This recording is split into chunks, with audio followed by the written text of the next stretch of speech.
Many of you know the story about what happened to me about 6 or 7 weeks ago when I found for the first time in my life my dad. You guys heard that story before? How many did not hear that story? Oh, wow. Okay, so I'll tell the story. I'll tell it real quick. So I don't know my dad. Mum and Dad got divorced when I was 6 months old. Never met him, never seen him, never heard from him, no photos. My mum's never told me anything about him. I've asked her a couple of times. She's been married 3 times. She's like, oh, God, that was 3 husbands ago. I can't remember that. So no experience of my biological father ever for my entire whole life. None. Zero.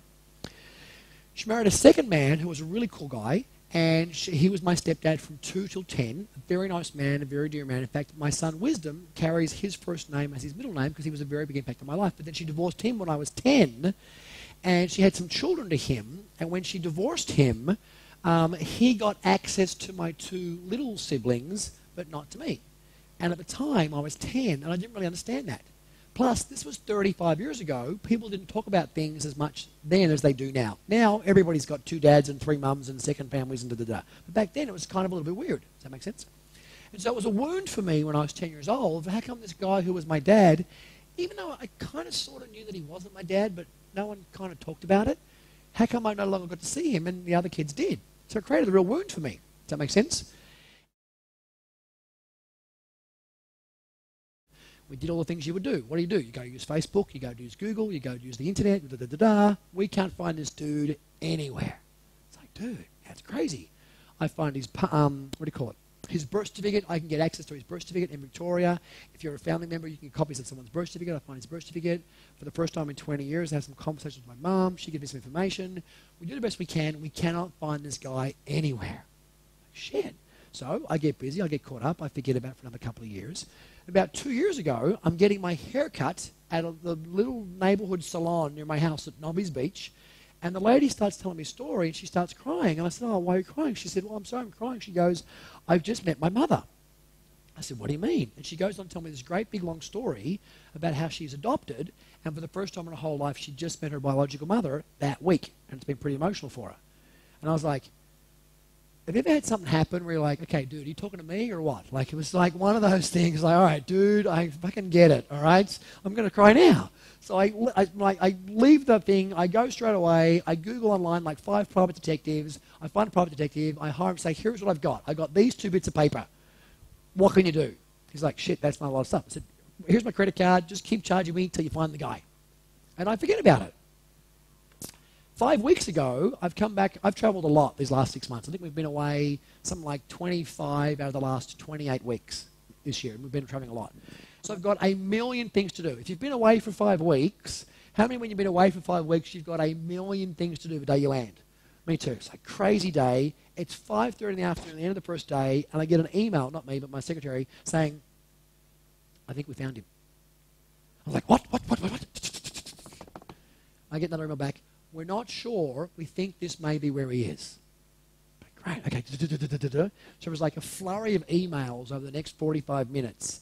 They finally sent me an email, and they said, we're 90% sure this is him. We just sent somebody to where he lives who was pretending to be a delivery person, and they knocked on the door, and they met him, and they spoke to him, and as much as we can confirm, we're pretty sure this is the address. What do you want to do? I'm like, give me the fucking address. Now, great sales pitch, because at that moment, he said, well, to give you the address, there's one more payment. Well, I'm like, dude, you got the card, just fucking charge me. But in hindsight, I was like, that's a really cool selling pitch, right? This guy was smart. And I'm like, give me the card, charge the card. So I get the address. I'm home for one more day before I got to jump on a plane and go again and away for 5 weeks. The whole gang's coming. It's like, it's not even enough time to do laundry, for God's sake. Shit, what do I have to do? All right, I'm going to go. He lives in Mulgoa. Now, Mulgoa is a couple of hours inland. You've got to fly to Sydney and drive for a couple of hours to the middle of nowhere.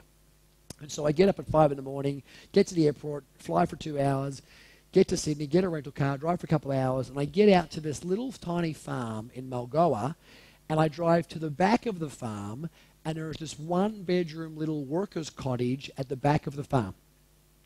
So it's pretty remote. And I pull up in my rental car, and I get out, and I go sort of knock on the gatey kind of thing at the front of this little cottage. It's a tiny cottage. The cottage couldn't be more than, 10 metres by 5 metres. And this scruffy-looking grey-haired man comes out of the thing. It's about 10:30 in the morning by now. Very clear what happened. And I said, hi, I'm I'm looking for Alan. He said, yeah, that's me. I said, cool. I said, I'm looking for Alan Mortimer. He said, yeah, that's me. I said, is there any chance about 50 years ago you were married to somebody called Yvonne Harris? And he went, yeah, I was married to her. And I said, well, we should probably talk because I'm your son. This happened 4 weeks ago. So we then go and spend 6 very curious, unusual hours sitting down having a conversation with somebody who you've never met in your entire life, who you've got these deep wounds and stories about that you think you've healed, and we have this conversation. Craziest thing was we sit down. I've never met before in my whole life, never seen a photo, no idea who he is. And firstly, 2 things are kind of weird. Number one, I have an older brother. And I have one older brother, same siblings as me, same parents as me, who is blonde, blue-eyed, fair-skinned, heavy-set, tall, quiet, introspective, introverted guy. And we shared a bedroom until I was 15, which is the day I left home. And I'm sitting there talking to this man I've never met before. I'm like, this is exactly like talking to my older brother. Like, he looks the same, sounds the same, uses the same words. I'm like, that's freaking me out. Like, it just was like, this is my older brother in an older format. Second thing is, after talking to him for like 5 minutes, he gets up in a flurry. And clearly this is a person who's not used to being with people, not used to seeing people. He's cashed out. The reason it was so hard to find him, he's off the grid. He doesn't have numbers and emails and whatever. He's off the grid, and I don't know why yet. I haven't seen him a second time. He goes in his little shack, his little shed, and he comes out with like a little black attaché case, sort of like that James Bond would have used in the 1970s, one of those skinny little black plastic ones, that little click at the top here, and he puts it down on the thing and it's got all dust on it, and he clicks it and he opens it up, and like literally, I'm not kidding, like spider webs and bugs come out of it, and he pulls out 4 black and white photos that are about this big, and 2 of them are of my brother and 2 of them are of me, and they're in pristine condition, and they're from when we were about 5 and 6 years old, because we were in school uniform. We went to Caulfield Grammar.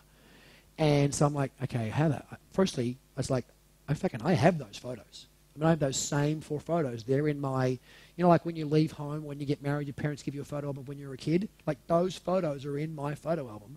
I'm like, okay, where'd you get those photos from? It's like, I don't know, somebody sent them to me. So straight away, I'm now connected. Does that make sense? I'm like, dude, I've got those photos. So anyway, we have this whole 4 days, 6 hours or 7 hours we talk, but then I got to go because I got a plane to catch the next morning to London. I got to go home, I got to pack. Shit, okay, so I go. So say goodbye. I have this very unusual, awkward thing where we're parting and we're leaving and we're saying goodbye.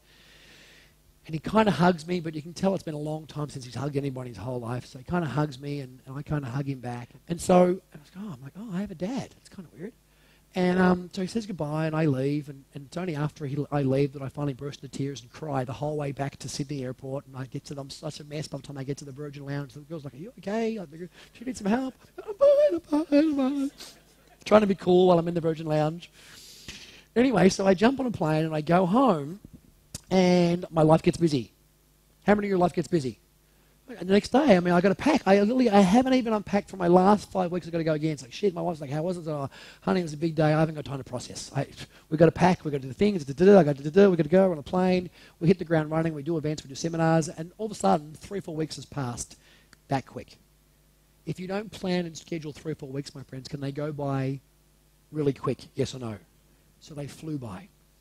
Finally, I get home. We come back from the next trip. I go, gosh, I need to go and see this. I need to go see Alan and take the next step. Now, I'm clever. I'm a big believer in coaching and mentoring. So while I'm away, I hook up with 3 men that I highly respect in the field of parenting. I don't respect them in other areas, but I respect them in parenting. Remember, we talked about mentoring. I respect them in that area. They're awesome at it.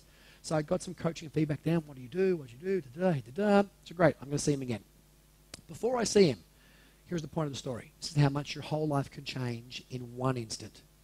Before I see him, I call my mum and say, Mum, you need to come down. I need to talk to you. My mum lives up on a farm that I bought her a couple of years ago. It's 3 or 4 hours away. She drives down.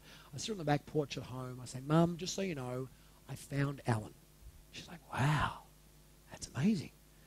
I said, so we met. We spent the day with him, blah, blah, blah. She said, oh, wow, that was kind of cool. And she said to me, do you mind if I ask you, why did you feel so compelled to go and find him?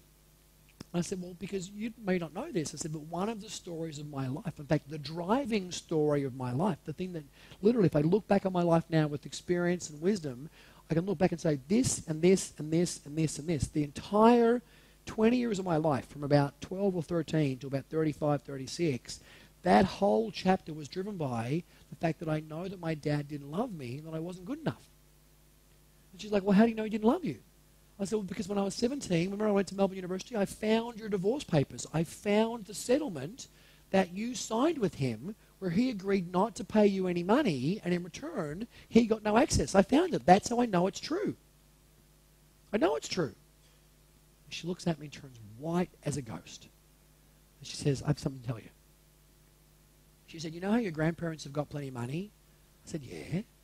She said, when we were getting divorced, we were very young. Your dad and I met when we were like 15, which I now knew. We fell in love when we were boyfriend and girlfriend, and we went to the same church together. We went to the same school. I went to the boys' school, him to the girls' school. By the time we were in our early 20s, we'd already been together for a long time, and we got divorced very young. She said, when we got divorced, really, it wasn't the common thing to do 45 years ago to get divorced, particularly in our circles, because we were well-to-do and your parents or your grandparents were well-to-do. She said, your nana and pa hired a very fancy lawyer, and without me really knowing what they were doing, they forced him to sign that paperwork, and he didn't really want to. But because he was only 23 or 24 years old and was very sophisticated, and they weren't, they kind of coerced him into signing that document. So you might want to rethink that story. And I was like, oh God. I was like, hang on. The story that's been driving my entire life, you're now telling me I made up? She's like, yeah, I think you probably did. And I was like, holy shit. I need to go do some processing. And this happened 2 weeks ago. Now, it was only a week ago that I finally got in contact with Alan and said, hey, listen, I'd love to come see you, but I'm too busy. He said, is it okay if I bring you up here? Which I thought was going to be a big ask, to get him to come on a plane and come up here and blah, blah, blah. And long story short, in the last 2 days, we've organised it. So next Thursday, I'm going to go to the airport at Coolangatta Airport, and I said to him, I'll book the car, and I'll book the thing, and I'll have the car come pick you up and drive you to the airport. It's like a 2-hour drive and all thing. And he texts me back, goes, I'm all booked. I'm like, what? He goes, it's all booked. I'm arriving 10:30 Thursday. Come pick me up. Shit. So he's booked the car and he's booked the airplane. So next Thursday there'll be another chapter. So look on Facebook next week for another chapter. So it's real life.